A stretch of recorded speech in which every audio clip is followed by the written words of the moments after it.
Juda ham qiziq savol. Biz bir nechta bemorlarni operatsiya qilganmiz shu paytda. Bir 32 ta, 33 ta bemor qilganmiz.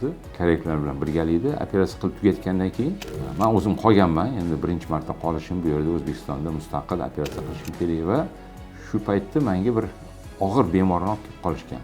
Bir 8 oylik kichkina bola, o'g'il bola edi va unda ikki tomonlama yuqori labni kemtigi, yuqori labni yorig'i yoki xalq tilida quyon lab deyishadi.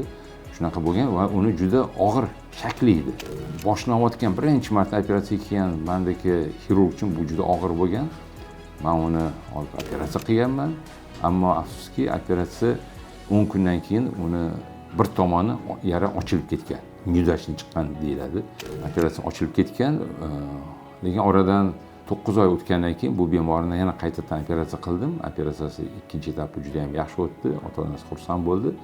Lekin birinchi shu qilgan operatsiyam haligacha meni esimda va hozirgi kunda bilaman uni sabablarini ham nimaga bo'lganligini. Shunaqa yosh xirurg, endi ish boshlayotgan xirurg hech qachon birinchi bo'lib og'ir operatsiyani olish kerak emas.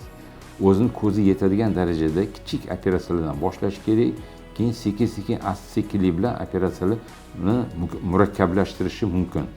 Va shuni orqasidan keyin oxiri yarim yil o'tar, balki 1 yil o'tar, og'ir katta operatsiyalarni qilishga o'sha qodir bo'ladi. Birinchi kundan o'sha katta operatsiyalarni qilsa, albatta natijasi doim ham yaxshi bo'lmasligi mumkin.